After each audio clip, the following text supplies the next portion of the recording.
I'm going to boldly predict that Alan Cairns is going to stay as Welsh Secretary.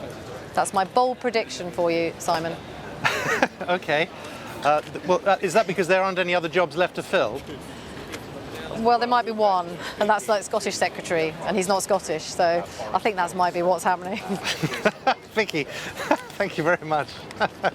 Well, let's go to our political correspondent, Chris Mason, who's at the entrance to Downing Street, where they don't want to say anything as they come out number 10, but they do start talking when they get to you.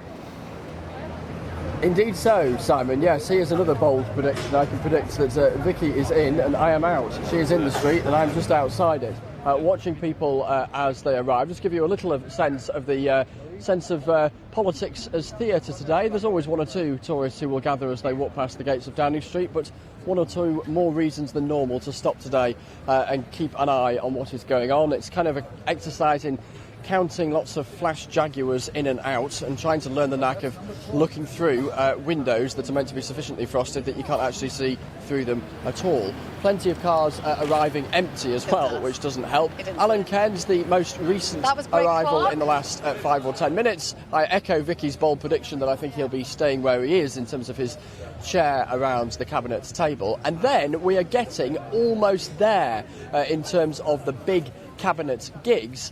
That said, this whole business of appointing a new government will rumble on for several more days. I was chatting to a junior minister under David Cameron just a couple of minutes ago. He was saying, look, even if I'm kept on, I might not get a phone call until the weekend. Appointing the more junior ministerial ranks will also take some time as the gates open and a car comes past. And let's see if we can find out who is in it.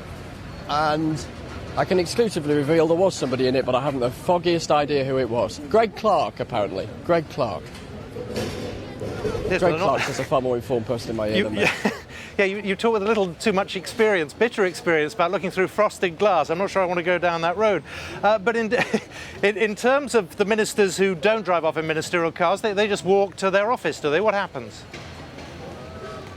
Yeah, I mean, the vast majority of people have decided. I'm just keeping an eye. Is this who's this coming down the street right now? I can't actually see. No, it isn't anyone who I think we should be recognising and attempting to get on camera. Famous last words, that. Vast majority of people have been arriving by car, so it's been relatively thin pickings, if the truth be known, here. Jeremy Hunt, the Health Secretary under David Cameron and the Health Secretary under Theresa May, arrived by car but left on foot.